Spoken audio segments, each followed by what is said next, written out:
Cuentos de los mares del sur, por Jack London. La hoguera. El día amaneció extraordinariamente gris y frío. El hombre abandonó el camino principal del Yukón y empezó a trepar por la empinada cuesta. En ella había un sendero apenas visible y muy poco frecuentado, que se dirigía al este a través de una espesura de abetos. La pendiente era muy viva. Al terminar de subirla, el viajero se detuvo para tomar aliento y trató de ocultarse a sí mismo esta debilidad consultando su reloj. Eran las 9. No había el menor atisbo de sol, a pesar de que ni una sola nube cruzaba el cielo. El día era diáfano, pero las cosas parecían cubiertas por un velo intangible, por un algo sutilmente lóbrego que lo entenebrecía todo y cuya causa era la falta de sol. Pero esto no preocupaba al caminante. Estaba ya acostumbrado. Llevaba varios días sin ver el globo radiante y sabía que habrían de transcurrir algunos más para que se asomase un poco por el sur sobre la línea del horizonte, volviendo a desaparecer enseguida. El viajero miró hacia atrás. El Yukón tenía allí una anchura de más de 1,5 kilómetros y estaba cubierto por una capa helada de 1 metro de espesor, sobre la que se extendía otra de nieve, igualmente densa. La superficie helada del río era de una blancura deslumbrante y se extendía en suaves ondulaciones formadas por las presiones contrarias de los hielos. De norte a sur, en toda la extensión que alcanzaba la vista, reinaba una ininterrumpida blancura. Solo una línea oscura, fina como un cabello, serpenteaba y se retorcía hacia el sur, bordeando una isla cubierta de abetos. Después cambiaba de rumbo y se dirigía al norte, siempre ondulante, para desaparecer, al fin, tras otra isla cubierta de abetos igualmente. Esta línea oscura y fina era un camino. El camino principal que, después de recorrer más de 800 kilómetros, conducía por el sur al paso de Chilcot y al agua salada, y por el norte a Dawson, tras un recorrido de 112 kilómetros. Desde aquí cubrió un trayecto de 1,600 kilómetros para llegar a Nulato, y otro de casi 2,000 para terminar en Saint-Michel, orillas del mar de Bering. Pero nada de esto, ni el misterioso camino, fino como un cabello, que se perdía en la lejanía, ni la falta del sol en el cielo, ni el frío intensísimo, ni aquel mundo extraño y espectral, causaba la menor impresión a nuestro caminante. No porque estuviese acostumbrado a ello, ya que era un recién llegado al país, y aquel era el primer invierno que pasaba en él, sino porque era un hombre sin imaginación, despierto y de comprensión rápida para las cosas de la vida. Solo le interesaban estas cosas, no su significado. 50 grados bajo cero correspondían a más de 80 grados bajo el punto de congelación. Esto le impresionaba por el frío y la incomodidad que llevaba consigo, pero la cosa no pasaba de ahí. Tan espantosa temperatura no le llevaba a reflexionar sobre su fragilidad como animal de sangre caliente, ni a extenderse en consideraciones acerca de la debilidad humana, diciéndose que el hombre solo puede vivir dentro de estrechos límites de frío y calor, y tampoco a filosofar sobre la inmortalidad del hombre y el lugar que ocupa en el universo. Para él, 50 grados bajo cero representaban un frío endemoniado contra el que había que luchar mediante el uso de manoplas, pasamontañas, mocasines forrados y gruesos calcetines. Para él, 50 grados bajo cero eran simplemente eso, 50 grados bajo cero. Que pudiera haber algo más en este hecho era cosa que nunca le había pasado, ni remotamente, por la imaginación. Al disponerse a continuar, escupió para hacer una prueba, y oyó un chasquido que le sobresaltó. Escupió nuevamente, y otra vez la saliva crujió en el aire antes de caer en la nieve. Sabía que a 50 grados bajo cero la saliva se helaba y producía un chasquido al entrar en contacto con la nieve. Pero esta vez el chasquido se había producido en el aire, sin duda, y aunque no pudiera precisar cuánto, la temperatura era inferior a 50 grados bajo cero. Pero esto no le importaba. Su objetivo era una antigua localidad minera situada junto al ramal izquierdo del torrente de Henderson, donde sus compañeros le esperaban. Ellos habían llegado por el otro lado de la línea divisoria que marcaba el límite de la comarca del Riachuelo Indio, y él había dado un rodeo con objeto de averiguar si en la estación primaveral sería posible encontrar buenos troncos en las islas del Yukon. Llegaría al campamento a las 6, un poco después del atardecer ciertamente, pero sus compañeros ya estarían allí, con una buena hoguera encendida y una cena caliente preparada. Para almorzar ya tenía algo. Apretó con la mano el envoltorio que se marcaba en su chaqueta. Lo llevaba bajo la camisa. La envoltura era un pañuelo en contacto con su piel. Era la única manera de evitar que las galletas se helasen. Sonrió satisfecho al pensar en aquellas galletas, empapadas en grasa de jamón, y que, partidas por la mitad, contenían gruesas tajadas de jamón frito. Penetró entre los gruesos troncos de abeto. El sendero apenas se distinguía, había caído un palmo de nieve desde que pasara el último trineo, y el hombre se alegró de no utilizar esta clase de vehículos, pues a pie podía viajar más deprisa. A decir verdad, no llevaba nada, excepto su comida envuelta en el pañuelo. De todos modos, aquel frío le molestaba. «Hace frío de verdad», se dijo, mientras frotaba su helada nariz y sus pómulos con su mano enguantada. La poblada barba que cubría su rostro no le protegía los salientes pómulos ni la nariz aquilina, que avanzaba retadora en el aire helado. Pisándole los talones trotaba un perro, un corpulento perro esquimal, el auténtico perro lobo, de pelambre gris que aparentemente no se diferencia en nada de su salvaje hermano el lobo. El animal estaba abatido por aquel frío espantoso. Sabía que aquel tiempo no era bueno para viajar. Su instinto era más certero que el juicio del hombre. En realidad, la temperatura no era únicamente algo inferior a 50 grados bajo cero, sino que se acercaba a los 60. El perro, naturalmente, ignoraba por completo lo que significaban los termómetros. Es muy posible que su cerebro no registrase la aguda percepción del frío intensísimo que captaba el cerebro del hombre, pero el animal contaba con su instinto. Experimentaba una vaga y amenazadora impresión que se había adueñado de él por entero y le mantenía pegado a los talones del hombre. Su mirada ansiosa e interrogante seguía todos los movimientos, voluntarios e involuntarios, de su compañero humano. Parecía estar esperando a que acampara, que buscara abrigo en alguna parte para encender una hoguera. Sabía por experiencia lo que era el fuego y lo deseaba. A falta de él, de buena gana se habría enterrado en la nieve y se habría acurrucado para evitar que el calor de su cuerpo se dispersara en el aire. Su húmedo aliento se había helado, cubriendo su piel de un fino polvillo de escarcha. Especialmente sus fauces, su hocico y sus pestañas estaban revestidos de blancas partículas cristalizadas. La barba y los bigotes rojos del viajero aparecían igualmente cubiertos de escarcha, pero de una escarcha más gruesa, pues era ya compacto hielo, y su volumen aumentaba de continuo por efecto de las cálidas y húmedas aspiraciones.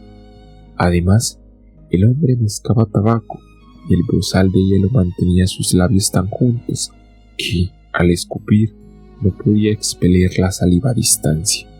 Consecuencia de ello, su barba cristalina, amarilla y sólida como el ámbar se iba alargando paulatinamente en su mentón. De haber caído, se habría roto en 1000 pedazos como si fuera de cristal. Pero aquel apéndice no tenía importancia. Era el precio que había de pagar en aquel inhóspito país los aficionados a mascar tabaco. Además, él ya había viajado en otras 2 ocasiones con un frío horroroso. no tanto como esta vez desde luego, pero también extraordinaria, pues por el termómetro de alcohol de 60 ml supo que se habían registrado de 46 a 48 grados centígrados bajo cero.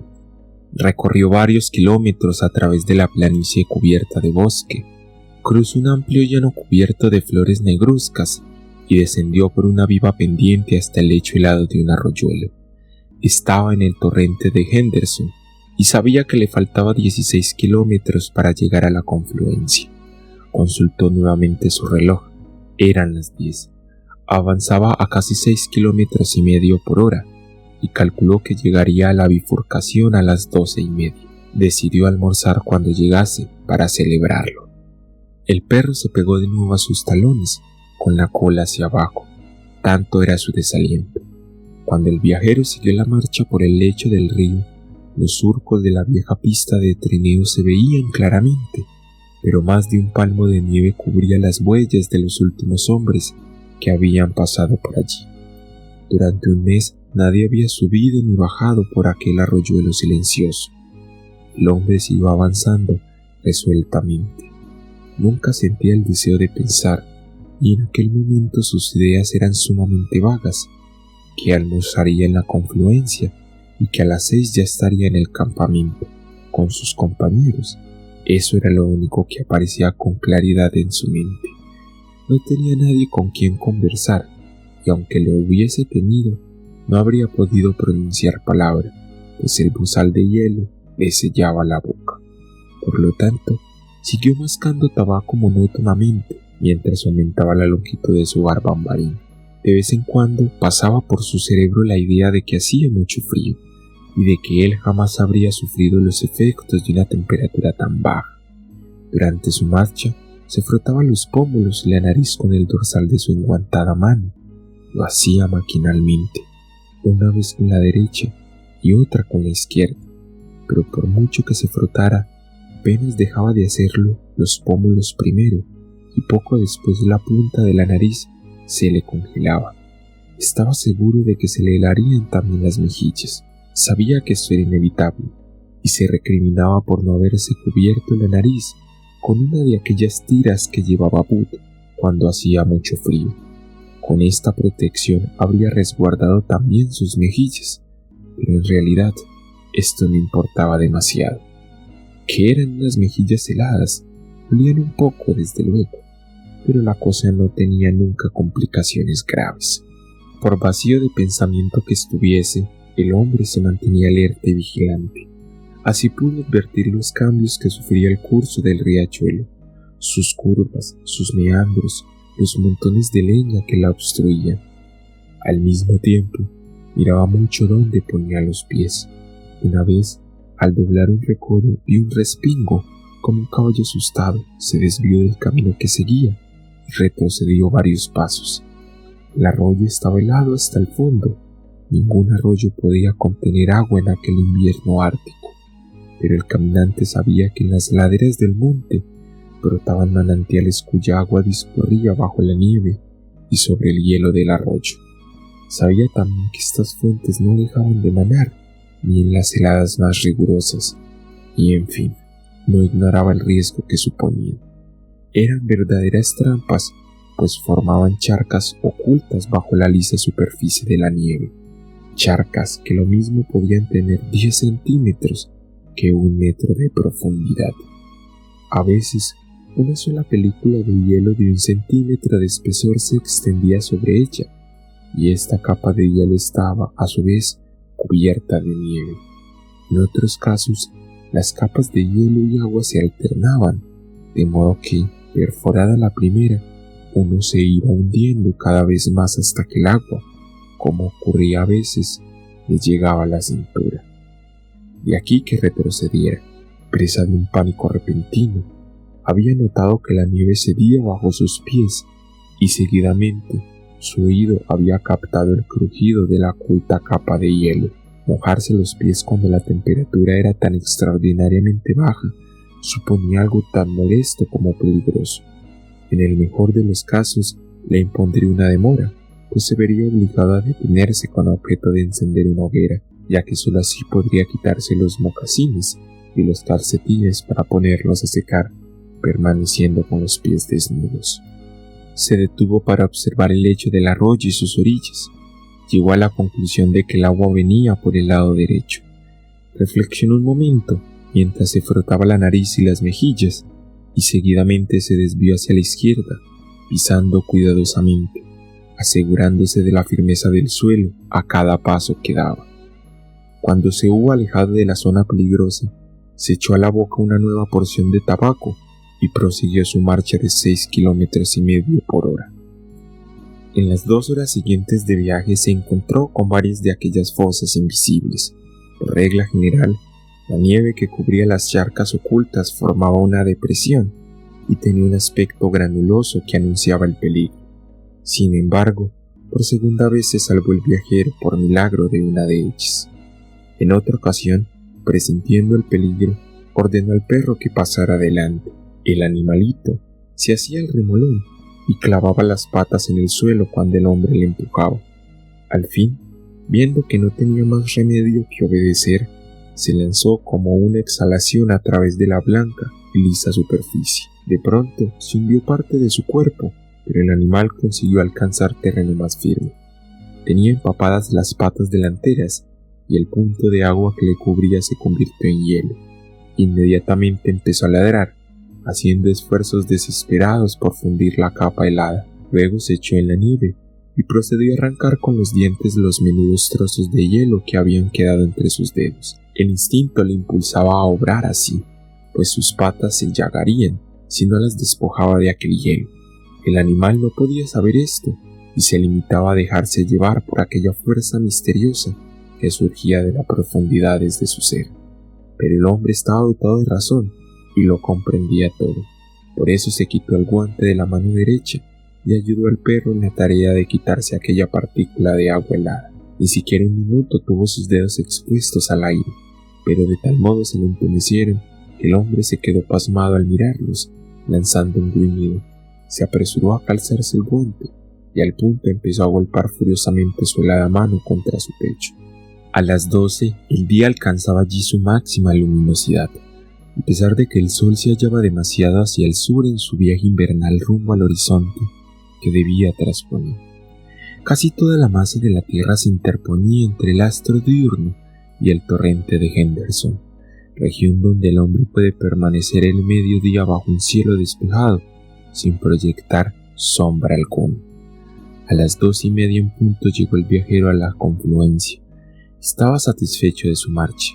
Si mantenía este paso, estaba seguro de que se reuniría con sus compañeros a las 6 de la tarde. Se quitó la manopla y se desabrochó la chaqueta y la camisa para sacar el paquete de galletas. No tardó más de 15 segundos en realizar esta operación, pero este breve lapso fue suficiente para que sus dedos expuestos a la intemperie quedasen insensibles. En vez de ponerse la manopla, golpeó repetidamente la mano contra su pierna. Luego se sentó en un tronco cubierto de nieve para comer. Las punzadas que había notado en sus dedos al candelearlos a fuerza de golpes cesaron tan rápidamente que se sorprendió. Ni siquiera había tenido tiempo de morder la galleta. Volvió a darse una serie de golpes con la mano en la pierna y de nuevo la infundó. Ni siquiera había tenido tiempo de morder la galleta. Volvió a darse una serie de golpes con la mano en la pierna y de nuevo la fundió en la manopla, descubriéndose la otra mano para comer. Intentó introducir una galleta en su boca, pero el bozal de hielo se lo impidió. Se había olvidado de que tenía que encender una hoguera para fundir aquel hielo. Sonrió ante su estupidez. Mientras sonreía, notó que el frío se iba infiltrando en sus dedos descubiertos. También advirtió que la picazón que había sentido en los dedos de los pies al sentarse iba desapareciendo, y se preguntó si esto significaría que entraba en calor o que se helaba. Al moverlo dentro de las mosaicas, llegó a la conclusión de que era lo último. Se puso la manopla a toda prisa y se levantó. Estaba un poco asustado. Empezó a ir y a venir, pisando enérgicamente hasta que volvió a sentir picazón en los pies. La idea de que hacía un frío horroroso le obsesionaba. En verdad, aquel tipo que conoció en Sulphur Creek No había exagerado cuando le habló de la infernal temperatura de aquellas regiones. Pensar que entonces él se había reído en sus barbas. Indudablemente, nunca puede uno sentirse seguro de nada. Evidentemente, el frío era espantoso. Continuó sus paseos, pisando con fuerza y golpeándose los costados con los brazos. Al fin se tranquilizó al notar que se apoderaba de él un agradable calorcillo. Entonces sacó las cerillas y se dispuso a encender una hoguera. Se procuró leña buscando entre la maleza, allí donde las crecidas de la primavera anterior habían acumulado gran cantidad de ramas semipodridas. Procediendo con el mayor cuidado, consiguió que el pequeño fuego inicial se convirtiese en crepitante fogata, cuyo calor de celoso arpa le permitió comerse las galletas. Por el momento había logrado vencer el frío. El perro, con visible satisfacción, se había acurrucado junto al fuego, manteniéndose lo bastante cerca de él para entrar en calor, pero no tanto que su pelo pudiera chamuscarse. Cuando hubo terminado de comer, el viajero cargó su pipa y dio varias chupadas con toda parsimonia. Luego volvió a ponerse los guantes, se ajustó el pasamontañas sobre las orejas y echó a andar por el ramal izquierdo de la confluencia. El perro mostró su disgusto andando como a la fuerza y lanzando nostálgicas miradas al fuego. Aquel hombre no tenía noción de lo que significaba el frío. Seguramente todos sus antepasados, generación tras generación, habían ignorado lo que era el frío. El frío de verdad, el frío de 70 grados bajo cero. Pero el perro sí que sabía lo que era. Todos sus antepasados lo habían sabido, y él había heredado aquel conocimiento. También sabía que no era conveniente permanecer a la intemperie haciendo un frío tan espantoso. Lo prudente en aquel momento era abrir un agujero en la nieve, o billarse en su interior y esperar que un telón de nubes cortara el paso a la ola de frío. Por otra parte, no existía verdadera intimidad entre el hombre y el perro. Este era el sufrido esclavo de aquel, y las únicas caricias que de él había recibido en su vida eran las que se podían prodigar con el látigo, que restellaba acompañando de palabras duras y gruñidos amenazadores. Por lo tanto, el perro no hizo el menor intento de comunicar su aprensión al hombre. No le preocupaba el bienestar de su compañero de viaje. Si miraba con nostalgia al fuego, lo hacía pensando únicamente en sí mismo. Pero el hombre le silbó y le habló con un sonido que parecía el restellar de un látigo, y él se pegó a sus talones y continuó con la marcha.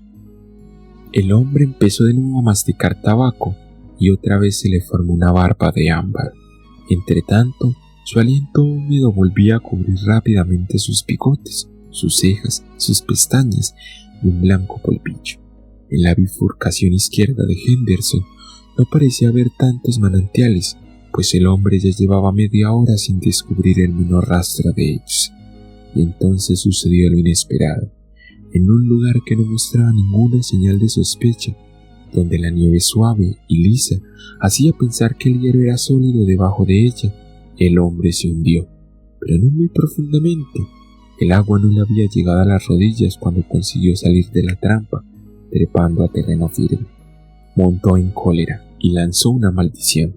Confiaba en llegar al campamento a las 6, y aquello suponía una hora de retraso, pues tendría que encender fuego para secarse los mocasines. La bajísima temperatura imponía estas operaciones. Consciente de ello, volvió a la orilla y trepó por ella. Ya en lo alto se internó en un bosquecillo de abetos enanos y encontró al pie de los troncos abundante leña seca que había depositado allí la crecida, astillas y pequeñas ramas principalmente, pero también ramas podridas y hierbas finas del año anterior. Echó sobre la nieve varias brasas de esta leña y así formó una capa que constituiría el núcleo de la hoguera, a la vez que una base protectora, pues evitaría que el fuego se apagase apenas encendido al fundirse la nieve. Frotando una cerilla contra un trocito de corteza de abedul que sacó del bolsillo y que se inflamó con más facilidad que el papel, consiguió hacer brotar la primera llama. Acto seguido, colocó la corteza encendida sobre el lecho de hierba y ramaje. Alimentó la incipiente hoguera con manojos de hierba seca y minúsculas ramitas. Realizaba esta tarea lenta y minuciosamente, pues se daba cuenta del peligro en que se hallaba. Poco a poco, a medida que la llama fue creciendo, fue alimentándola con ramitas de mayor tamaño. Echando en la nieve, arrastraba a tirones las ramas de la enmarañada maleza y las iba echando en la hoguera. Sabía que no debía fracasar. Cuando se tiene los pies mojados y se está a 60 grados bajo cero, no debe fallar la primera tentativa de encender una hoguera. Si se tienen los pies secos, aunque la hoguera se apague, le queda a uno el recurso de echar a correr por el sendero. Así, tras una carrera de 1 kilómetro, la circulación de la sangre se restablece. Pero la sangre de unos pies mojados, a punto de congelarse, no vuelven a circular normalmente por efecto de una carrera, cuando el termómetro marca 60 grados bajo cero. Por mucho que se corra, los pies se congelarán. El hombre sabía perfectamente todo esto. El veterano Sulphur Craig se lo había dicho el otoño anterior, y él recordaba ahora, agradecido, tan útiles consejos. Sus pies habían perdido ya la sensibilidad por completo. Para encender el fuego había tenido que quitarse los gruesos guantes y los dedos se le habían entumecido con asombrosa rapidez. Gracias a la celeridad de su marcha, su corazón había seguido enviando sangre a la superficie de su cuerpo y a sus extremidades, pero apenas se detuvo, la bomba sanguínea aminoró el ritmo. El frío del espacio caía sin clemencia sobre la corteza terrestre, y el viajero recibía de pleno el impacto en aquella región desprotegida. Y entonces su sangre se escondía, atemorizada. Su sangre era algo vivo, como el perro, y como él quería ocultarse, huyendo de aquel frío aterrador. Mientras el hombre caminaba a paso vivo, la sangre, mal que bien, llegó a la superficie del cuerpo. Pero ahora que se había detenido, el líquido vital se retiraba a lo más recóndito del organismo. Las extremidades fueron las primeras en notar esta retirada. Sus pies mojados se congelaban a toda prisa. Los dedos de sus manos, al permanecer al descubierto, sufrían especialmente los efectos del frío, pero todavía no había empezado a congelarse. Su nariz y sus mejillas comenzaban a helarse, y lo mismo ocurría a toda su epidermis, al perder el calor de la corriente sanguínea. Pero estaba salvado. La congelación solo apuntaría en los dedos de sus pies, su nariz y sus mejillas, porque el fuego empezaba a arder con fuerza. Lo alimentaba con ramas de un dedo de grueso. Transcurrido un minuto, podría echar ramas como su muñeca. Entonces podría quitarse los empapados mocasines y, mientras los secaba, tener calientes los pies desnudos, manteniéndolos junto al fuego. Después de haberse frotado con nieve, como es natural, había conseguido encender el fuego. Estaba salvado. Se acordó otra vez de los consejos del veterano Sulphur Craig y sonrió.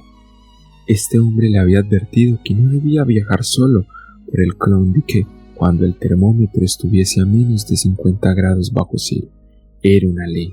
Sin embargo, allí estaba él, que había sufrido los mayores contratiempos, hallándose solo, y a pesar de ello, se había salvado. Pensó que aquellos veteranos a veces exageraban las preocupaciones. Lo único que había que hacer era no perder la cabeza, y él no la había perdido. Cualquier hombre digno de este nombre podía viajar solo. De todos modos, era sorprendente la rapidez con que se le helaban las mejillas y la nariz. Por otra parte, nunca hubiera creído que los dedos pudiesen perder la sensibilidad en tan poco tiempo. Lo tenía como el corcho. Apenas podía moverlos para coger las ramitas y le parecía que no eran suyos. Cuando cogía una rama, tenía que mirarla para asegurarse de que la tenía en la mano. Desde luego, se había cortado la comunicación entre él y la punta de sus dedos, pero nada de eso tenía gran importancia. Allí estaba el fuego, chisporrotando, estallando y prometiendo la vida con sus inquietantes llamas. Empezó a desatarse los mocasines. Estaban cubiertos de una capa de hielo. Los gruesos calcetines alemanes que le llegaban hasta cerca de las rodillas parecían fundas de hierro, y los cordones de los mocasines eran como alambres de acero retorcido y enmarañados. Estuvo un momento tirando de ellos con sus dedos entumecidos, pero al final comprendió lo estúpido de su acción. Sacó el cuchillo. Antes de que pudiese cortar los cordones, sucedió la catástrofe. La culpa fue suya, pues había cometido un grave error. No debía encender el fuego debajo del abeto, sino al raso, aunque le resultaba más fácil buscar las ramas entre la maleza para echarlas directamente al fuego. El árbol al pie del cual había encendido la hoguera tenía las ramas cubiertas de nieve. Desde hacía semanas no soplaba la más leve ráfaga de aire y las ramas estaban sobrecargadas. Cada vez que arrancaba una rama de la maleza, sacudía ligeramente el árbol, comunicándole una vibración que él no notaba, pero que fue suficiente para provocar el desastre. En lo alto del árbol, una rama soltó su carga de nieve, que cayó sobre otras ramas, arrastrando la nieve que las cubría. Esta nieve arrastró a las de otras ramas, y el proceso se extendió a todo el árbol, formando un verdadero alud. Toda aquella nieve cayó de improviso sobre el hombre y también sobre la hoguera, que se apagó en el acto, donde hace un momento ardía alegremente una fogata. Se le veía ahora una capa de nieve, floja y recién caída. El viajero quedó anonadado. Tuvo la impresión de que acababa de oír su sentencia de muerte. Permaneció un momento atónito, sentado en el suelo, mirando el lugar donde había estado la hoguera. Acto seguido, una profunda calma se apoderó de él. Sin duda, el veterano de Sulphur Creek tenía razón. Si hubiera viajado con otro, no habría corrido el peligro que estaba corriendo, pues su compañero de viaje habría encendido otra hoguera. En fin, como estaba solo, no tenía más remedio que procurarse un nuevo fuego él mismo, y esta vez aún era más indispensable que no fallara. Aunque lo consiguiera, no se libraría, seguramente, de perder algunos dedos de los pies, pues los tenía ya muy helados, y la operación de encender una nueva fogata les llevaría algún tiempo. Estos eran sus pensamientos, pero no se había sentado para reflexionar, sino que mientras tales ideas cruzaban su mente, se mantenía activo, trabajando sin interrupción. Dispuso un nuevo lecho para otra hoguera, esta vez en un lugar despejado, lejos de los árboles que le pudieran apagar traitoramente la hoguera. Después reunió cierta cantidad de ramitas y hierbas secas. No podía cogerlas una a una porque tenía los dedos agarrotados, pero sí en manojos, apuñados. De este modo pudo formar un montón de ramas podridas mezcladas con musgo verde. Habría sido preferible prescindir de este musgo, pero no pudo evitarlo. Trabajaba metódicamente. Incluso reunió una brazada de ramas gruesas para utilizarla cuando el fuego fuese cobrando fuerza. Entretanto, el perro permaneció sentado, mirándole con expresión anhelante y triste. Sabía que era el hombre el que había de proporcionarle el calor del fuego, pero pasaba el tiempo y el fuego no aparecía. Cuando estuvo todo preparado, el viajero se llevó la mano al bolsillo para sacar otro trocito de corteza de abedul. Sabía que estaba allí, en aquel bolsillo, y aunque sus dedos helados no la pudieran identificar por el tacto, reconoció el ruido que produjo el roce del guante con ella. En vano intentó cogerlo. La idea de que cada segundo que pasaba sus pies estaban más congelados absorbía su pensamiento. Este convencimiento le sobrecogía de temor, pero luchó contra él a fin de conservar la calma. Se quitó los guantes con los dientes y se golpeó fuertemente los costados con los brazos. Ejecutó estas operaciones sentado en la nieve y luego se levantó para seguir braceando. El perro, en cambio, continuó sentado, con las patas delanteras envueltas y protegidas por su tupida cola de lobo, las puntiagudas orejas vueltas hacia adelante para captar el menor ruido, y mirada fija en el hombre. Mientras movía los brazos y se golpeaba los costados con ellos, experimentó una repentina envidia al mirar a aquel ser al que la misma naturaleza proporcionaba un abrigo protector. Al cabo de un rato de dar fuertes y continuos golpes con sus dedos, Sintió en ellos las primeras y leves señales de vida. La ligera picazón fue convirtiéndose en una serie de agudas punzadas insoportablemente dolorosas, pero que él experimentó con verdadera satisfacción. Con la mano derecha desenguantada pudo coger la corteza de abedul. Sus dedos, faltos de protección, volvían a helarse a toda prisa. Luego sacó un haz de fósforos, pero el tremendo frío ya había vuelto a dejar sin vida sus dedos, y al intentar separar una cerilla de las otras, le cayeron todas en la nieve. Trató de recogerlas, pero no lo consiguió. Sus entumecidos dedos no tenían tacto, ni podían asir nada. Entonces concentró su atención en las cerillas, procurando no pensar en sus pies, su nariz y sus mejillas, que se le iban helando. Al faltarle tacto, recurrió a la vista, y cuando comprobó que sus dedos estaban a ambos lados del haz de fósforos, intentó cerrarlos, pero no lo consiguió. Los agorrados dedos no le obedecían. Se puso el guante de la mano derecha y la golpeó enérgicamente contra la rodilla. Luego unió las dos enguantadas manos de modo que formó en ellas un cuenco, y así pudo coger las cerillas, a la vez que una buena cantidad de nieve. Lo depositó todo en su regazo, pero con ello no logró que las cosas mejorasen. Tras una serie de manipulaciones, consiguió que el haz de cerilla quedase entre sus dos muñecas enguantadas, y sujetándolo de este modo, pudo acercarlo a su boca. Haciendo un gran esfuerzo, y entre crujidos y estampidos del hielo que rodeaba sus labios, logró abrir las mandíbulas. Entonces replegó la mandíbula inferior y adelantó la superior, con cuyos dientes logró separar uno de los cerillos que hizo caer en su regazo. Pero el esfuerzo resultó inútil, pues no podía recogerla. En vista de ello, discurrió un nuevo sistema. Atenazó la cerilla con los dientes y la frotó contra su pierna. Tuvo que repetir 20 veces el intento para lograr que el fósforo se encendiera. Entonces, manteniéndolo entre sus dientes, lo acercó a la corteza de abedul. Pero el azufre que se desprendió de la cerilla, por efecto de la combustión, penetró en sus fosas nasales y llegó hasta sus pulmones, produciéndole un violento ataque de tos. La cerilla cayó en la nieve y se apagó. Veterano Sulfur Craig tenía razón, se dijo, procurando dominar su desesperación, que aumentaba por momentos.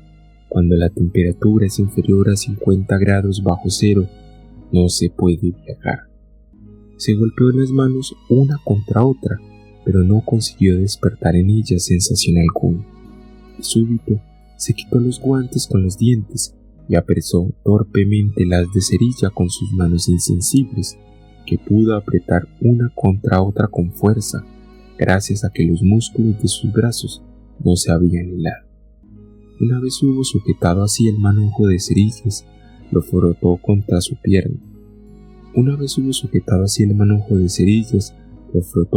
pierna. Los 60 fósforos se encendieron de súbito, todos a la vez. No se podían apagar, porque la inmovilidad del aire era absoluta. El viajero apartó la cabeza para esquivar la sofocante humarada y acercó el ardiente manojo a la corteza de abedul. Entonces sintió algo en su mano. Era que su carne se quemaba. Lo notó por el olor y también por cierta sensación profunda que no llegaba a la superficie. Esta sensación se convirtió en un dolor que se fue agudizando, pero él lo resistió y apretó torpemente el flamante haz de cerilla contra la corteza de abedul, que no se encendía con la rapidez acostumbrada, porque las manos quemadas del hombre absorbían casi todo el calor. Al fin no pudo resistir el dolor y separó las manos. Entonces los fósforos encendidos cayeron sobre la nieve, donde se fueron apagando entre débiles silbidos. Afortunadamente, la llama había prendido ya en la corteza de abedul. El hombre empezó a acumular hierba seca y minúsculas ramas sobre el incipiente fuego, pero no podía hacer una selección escrupulosa de la leña, porque para cogerla tenía que unir, a modo de tenaza, los bordes de sus dos manos. Con los dientes, como podía, separaba los menudos trozos de madera podrida y de musgos verdes adheridos a las ramas. Sopló para mantener encendida la pequeña hoguera. Sus movimientos eran torpes, pero aquel fuego significaba la vida y no debía apagarse. La sangre había abandonado la parte exterior de su organismo y el hombre empezó a temblar y proceder con mayor torpeza todavía. En esto, un puñado de musgo verde cayó sobre la diminuta hoguera. Al tratar de apartarlo, lo hizo tan torpemente a causa de su vivo temblor que dispersó las ramitas y las hierbas encendidas. Intentó reunirlas nuevamente, pero por mucho cuidado que trató de poner en ello, solo consiguió dispersarlas más, debido a aquel temblor que iba en aumento. De cada una de aquellas ramitas llameantes brotó una débil columnita de humo, y al fin las llamas desaparecieron. El intento de encender la hoguera había fracasado. Miró con gesto apático a su alrededor y su vista se detuvo en el perro. El animal estaba al otro lado de la apagada hoguera, sentado en la nieve. No cesaba de moverse, dando muestras de inquietud, agachándose y levantándose, adelantando ahora una pata y luego otra, sobre las que descargaba alternativamente todo el peso de su cuerpo, lanzando gemidos de ansiedad.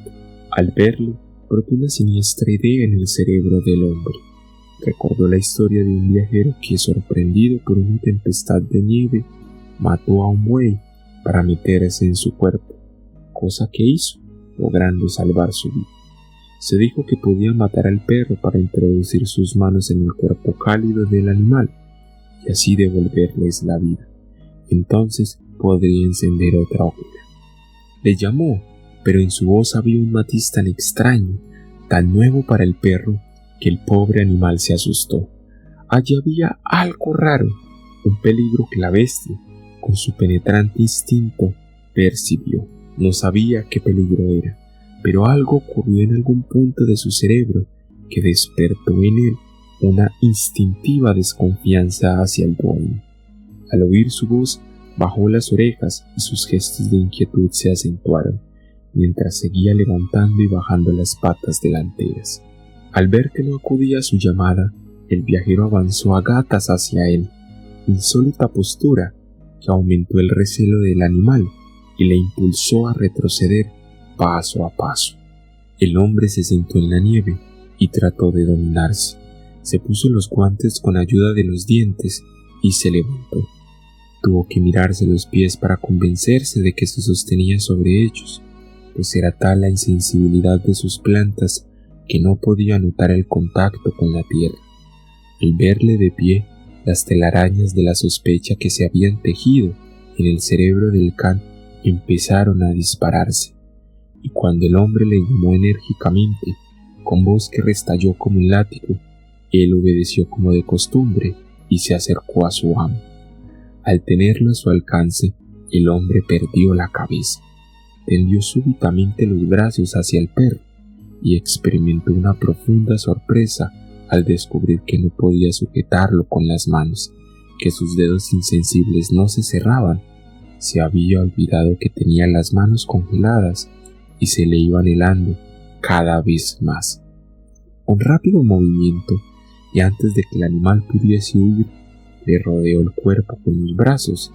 Entonces se sentó en la nieve sin soltar al perro, que gruñía, gemía y luchaba por zafarse. Pero esto era todo cuanto podía hacer, permanecer sentado con los brazos alrededor del cuerpo del perro. Entonces comprendió que no podía matarlo. No podía hacerlo de ninguna manera. Con sus manos inermes no podía sacar ni empuñar el cuchillo, ni estrangular al animal. Lo soltó y el perro huyó como un arroyo, con el rabo entre piernas y sin dejar de gruñir. Cuando se hubo alejado unos 12 metros, se detuvo, se volvió y miró a su amo con curiosidad, tendiendo hacia él las orejas. El hombre buscó con la mirada sus manos y las halló. Pendían inertes en los extremos de sus brazos. Era curioso que tuviese que utilizar la vista para saber dónde estaban sus propias manos. Empezó a mover los brazos de nuevo, enérgicamente, dando golpes en los costados con las manos enguantadas. Después de hacer esta violenta gimnasia durante 5 minutos, su corazón envió a la superficie de su cuerpo sangre suficiente para evitar por el momento los escalofríos, pero sus manos seguían insensibles. Le producían el efecto de 2 pesos inertes que pendían de los extremos de sus brazos. Sin embargo, no logró determinar de qué punto de su cuerpo procedían estas sensaciones. Un principio de temor a la muerte, deprimente y sordo, empezó a invadirle y fue cobrando intensidad a medida que el hombre fue percatándose de que ya no se trataba de que se le lacen los pies o las manos, ni de que llegara a perderlos, sino de vivir o morir, con todas las probabilidades a favor de la muerte. Tal pánico se apoderó de él que dio media vuelta y echó a correr por el antiguo y casi invisible camino que se deslizaba sobre el lecho helado del arroyo. El perro se lanzó en pos de él, manteniéndose a una prudente distancia. El hombre corría sin rumbo, ciego de espanto, presa de un terror que no había experimentado en su vida. Poco a poco, mientras corría dando tropiezos aquí y allá, fue recobrando la visión de las cosas, de las riberas del arroyo, de los montones de leña seca, de los chopos desnudos, del cielo. Aquella carrera le hizo bien. Su temblor había desaparecido. Se dijo que si seguía corriendo, tal vez se deshelaran sus pies. Por otra parte, aquella carrera le podía llevar hasta el campamento donde sus compañeros le esperaban. Tal vez perdiera algunos dedos de las manos y de los pies y parte de la cara, pero sus amigos le cuidarían y salvarían el resto de su cuerpo. Sin embargo, a este pensamiento se oponía otro que iba esbozándose en su mente, el de que el campamento estaba demasiado lejos para que él pudiera llegar, pues la congelación de su cuerpo había llegado a un punto tan avanzado que pronto se adueñaría de él la rigidez de la muerte. Arrinconó este pensamiento en el fondo de su mente, negándose a admitirlo, y aunque a veces la idea se desmindaba y salía de su escondite, exigiéndose le prestara atención, él la rechazaba, esforzándose en pensar en otras cosas. Se asombró al advertir que podía correr con los pies tan helados que no los sentía cuando los depositaba en el suelo, descargando sobre ellos todo el peso de su persona. Le parecía que se deslizaba sin establecer el menor contacto con la tierra. Recordaba haber visto una vez un helado Mercurio y se preguntó si este dios mitológico experimentaría la misma sensación cuando volaba a ras de la tierra. Había un serio obstáculo para que pudiera llevar a cabo su plan de seguir corriendo hasta llegar al campamento en que sus compañeros le esperaban, y era que no tendría la necesaria resistencia. Vio varios traspiés y al final, después de tambalearse, cayó. Intentó levantarse, pero no pudo. En vista de ello, decidió permanecer sentado y descansar. Luego continuaría la marcha, pero ya no corriendo, sino andando. Cuando estuvo sentado, notó que no sentía frío ni malestar. Ya no temblaba, e incluso le pareció que un agradable calorcillo se expandía por todo su cuerpo. Sin embargo, al tocarse las mejillas y la nariz, no sintió absolutamente nada. Se le habían helado, y por mucho que corriese, no las volvería a la vida. Lo mismo podía decir de sus manos y de sus pies. Y entonces le asaltó el pensamiento de que la congelación se iba extendiendo paulatinamente a otras partes de su cuerpo. Trató de imponerse a esta idea, de rechazarla, pensando en otras cosas, pues se daba cuenta de que tal pensamiento le producía verdadero pánico, y el mismo pánico le daba miedo. Pero la aterradora idea triunfó y permaneció. Al fin, ante él se alzó la visión de su cuerpo enteramente helado, y no pudiendo sufrir semejante visión, se levantó, no sin grandes esfuerzos, y echó a correr por el camino. Poco a poco fue reduciendo la velocidad de su insensato ida hasta marchar al paso, pero como volviera a pensar que la congelación iba extendiéndose, emprendió de nuevo una loca carrera. El perro no lo dejaba, le seguía pegado a sus talones. Cuando vio que el hombre caía por segunda vez, se sentó frente a él, se envolvió las patas delanteras con la cola y quedó mirándole atentamente, con la viva curiosidad. Al ver al animal, protegido por el abrigo que le proporcionaba la naturaleza, el hombre se enfureció y empezó a maldecir de tal modo que el perro bajó las orejas con gesto humilde y conciliador. Inmediatamente el viajero empezó a sentir escalofríos. Perdía la batalla contra el frío, que penetraba en su cuerpo por todas partes insidiosamente. Al advertirlo, hizo un esfuerzo sobrehumano para levantarse y seguir corriendo. Pero apenas había avanzado 30 metros, empezó de nuevo a tambalearse y volvió a caer. Este fue su último momento de pánico. Cuando recobró el aliento y el dominio de sí mismo, se sentó en la nieve y se encaró por primera vez con la idea de recibir la muerte con dignidad.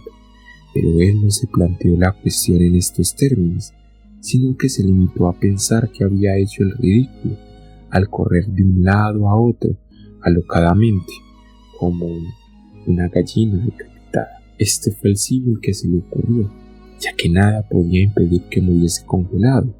Era preferible morir de un modo decente. Al sentir esta nueva serenidad, experimentó también la primera sensación de somnolencia.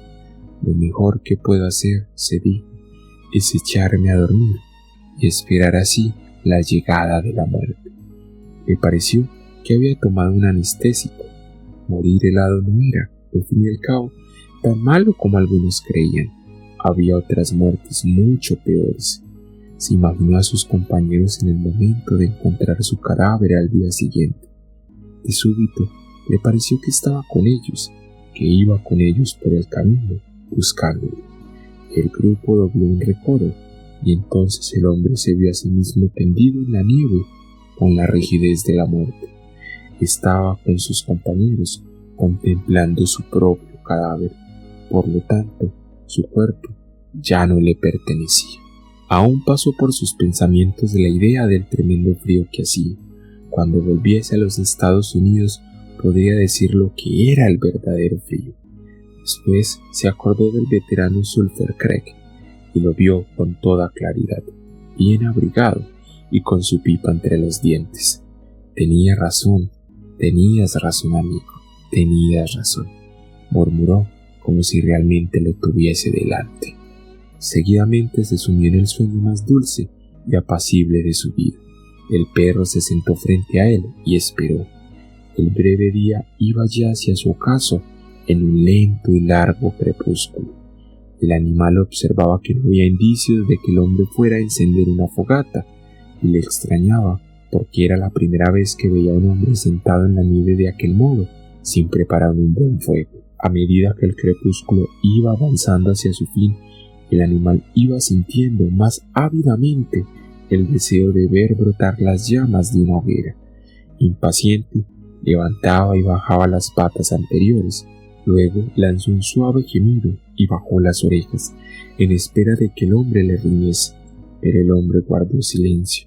Entonces el perro gimió con más fuerza y, arrastrándose, se acercó a su dueño. Retrocedió con los pelos del lomo erizado. Había olfateado la muerte. Aún estuvo allí unos momentos, aullando bajo las estrellas que parpadeaban y danzaban en el helado firmamento. Luego dio media vuelta y se alejó al trote por la pista, camino del campamento, que ya conocía y donde estaba seguro de encontrar otros hombres que tendrían un buen fuego y le darían de comer. Fin.